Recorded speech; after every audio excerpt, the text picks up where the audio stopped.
반갑습니다. 29일 금요일 새벽을 하나님께 올려드립니다. 주님 마음 내게 주소서 함께 찬양 부르십니다.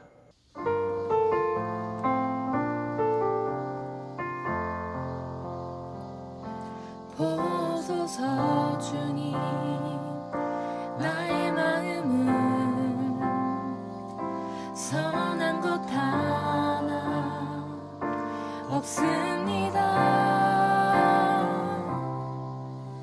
그러나 내 모든 것 주께 드립니다. 사랑으로 안으시고 날 새롭게 하소서.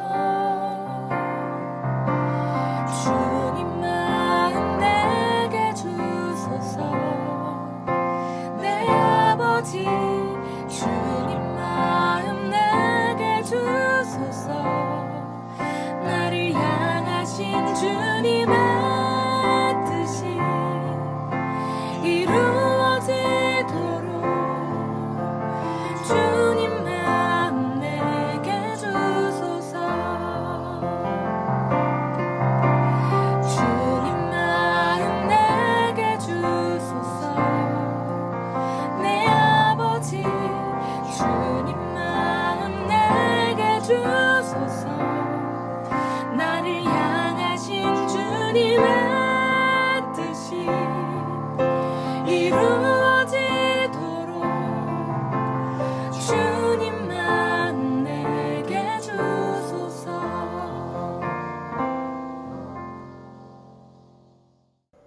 오늘 말씀 창세기 38장 6절부터 11절, 6절에서 11절까지의 말씀입니다. 함께 읽겠습니다. 유다가 장자 엘을 위하여 아내를 데려오니 그의 이름은 다말이더라. 유다의 장자 엘이 여호와가 보시기에 악함으로 여호와께서 그를 죽이신지라. 유다가 오난에게 이르되 내 형수에게로 들어가서 남편의 아우된 본분을 행하여 내 형을 위하여 씨가 있게 하라. 오난이 그 씨가 자기 것이 되지 않을 줄 알므로 형수에게 들어갔을 때에 그의 형에게 씨를 주지 아니하려고 땅에 설정하매 그 일이 여호와가 보시기에 악함으로 여호와께서 그도 죽이시니 유다가 그의 며느리 다말에게 이르되 수절하고 내 아버지 집에 있어 내 아들 셀라가 장성하기를 기다리라 하니 셀라도 그 형들 같이 죽을까 염려함이라. 다말이 가서 그의 아버지 집에 있으니라. 오늘의 기도 제목, 욕심 내려놓고 책임을 붙들 때 주님과 동행하는 기쁨이 충만하게 하소서. 욕심 내려놓고 책임을 붙들 때 주님과 동행하는 기쁨이 충만하게 하소서. 드디어 다말이라는 이름이 등장했습니다. 엘의 아내인 다말은 종려나무라는 멋진 이름을, 예쁜 이름을 가졌지만 참 불행한 삶을 살게 됩니다. 그녀의 배경에 대해서는 성경이 아무런 말 하지 않고 있지만 가난한 여자인 것은 분명해 보입니다.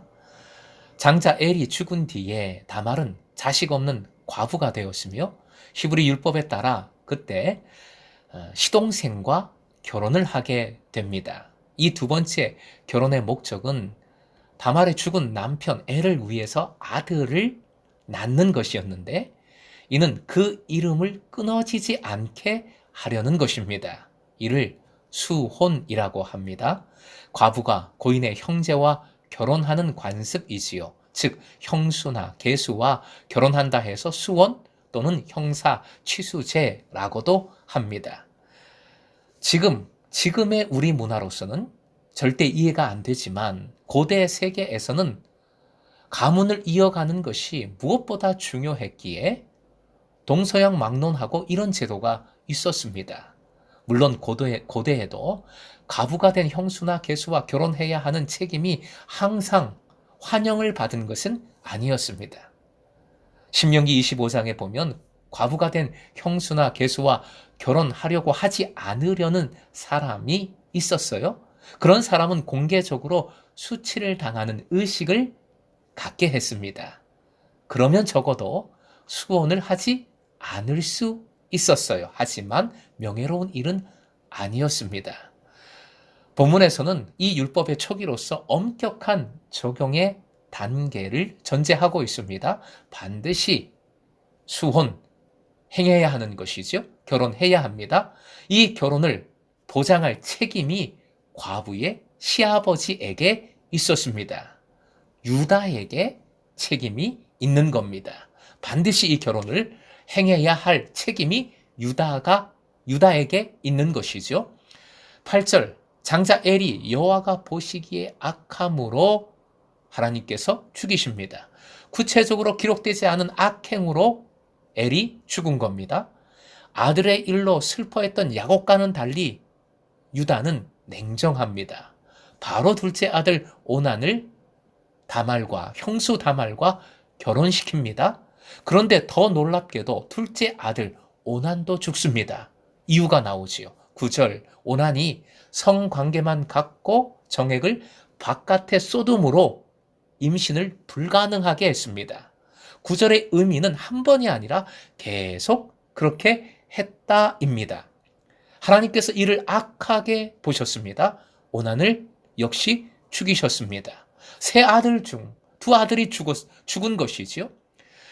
여기서 좀 의문이 듭니다. 첫 번째 의문은 야곱 집안은 살려주시고 엘과 오난은 왜 바로 죽이셨는가 하는 것이지요. 소모 비라를 범한 르우벤도 죽어야 마땅한 것 아니겠습니까?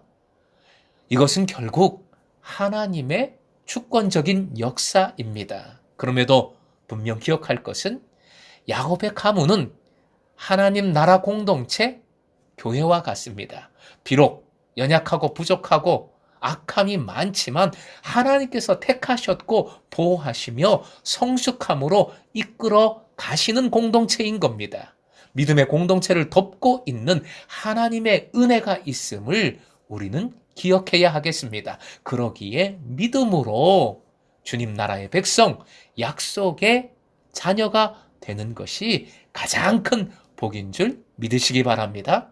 두 번째 의문은 왜 오난이 이런 행동을 했고 또 이 행동이 왜 죽을 죄인가 하는 것이지요. 형사치수죄로 태어난 자식은 죽은 자의 것이 되고 죽은 이의 재산은 이 자식에게 전달이 됩니다.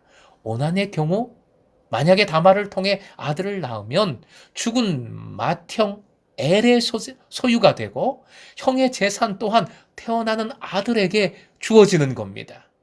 지금 오난이 장자잖아요. 두 아들이 다 죽었으니까 장자가 된 오난에게는 산술적으로 매우 손해이지요. 장자는 2배 상속을 받거든요.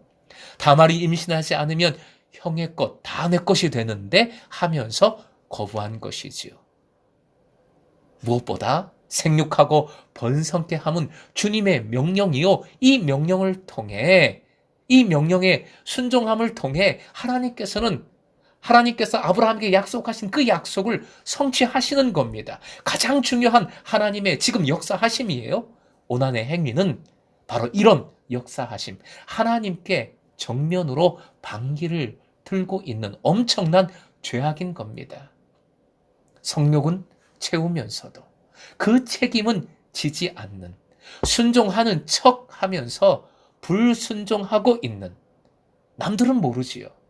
하나님은 보십니다. 아십니다. 하나님 보시기에 정말 가증한 불순종인 겁니다.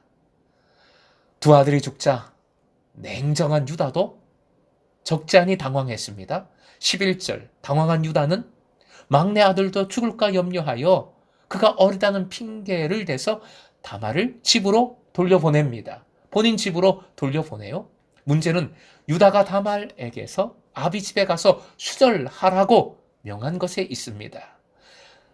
장자의 대를 잇게 하는 것이 유다의 책임인데 그 책임을 회피한 겁니다. 불법을 행하고 있는 거예요.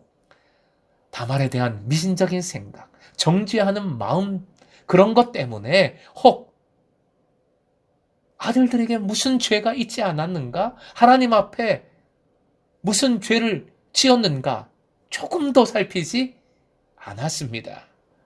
사실 지금도 흔히 하는 생각들이지요. 남자 등골 때 빼먹는 뭐 여자 뭐 이런 얘기 있잖아요. 며느리 하나 잘못 들어와서 뭐 온갖 불길한 일이 가문에 생긴다. 이런 거지요. 사랑하는 금성의 제자 여러분, 무엇보다 애리나 오난을 우리의 거울로 삼아야 하겠습니다. 욕심은 채우고자 하면서도 책임은 지려고 하지 않는, 그것도 드러난 곳에서는 뭐 별 문제 없는 것 같은데 아주 은밀한 곳에서 불순종을 행하는 영적 비겁함이 나에게 있지는 않습니까? 우리에게 있지는 않습니까? 순종하는 척하면서 내적으로는 온갖 불순종이 가득하지 않습니까? 그 누구도 볼 수 없는 그런 숨겨진 내면을 주님은 보십니다. 아십니다. 하나님께서 보시기에 악한 일들 하지 마십시다. 내려놓으십시다. 하나님 보시기에 선한 일들로 채워가십시다. 힘들어도 어려워도 하나님 바라보며 예수 그리스도 십자가 붙들고 선한 일들을 이루어 가십시다. 더 이상 무서운 하나님이 아니라 우리의 연약함에도 우리를 인정해 주시고 지키시고 보호하시고 인도해 주시는 주님을 기뻐하십시오. 내면의 악한 일들을 내려놓고 선한 일들로 채워갈 때 우리는 하나님을 두려워하지 않고 무조건 기뻐하며 감사하며 하나님을 찬양할 수 있습니다. 오늘도 주님 임재 안에서 당당하게 행복하게 힘차게 믿음의 삶을 살아갈 때 행복 누리시길 주님의 이름으로 축원드립니다.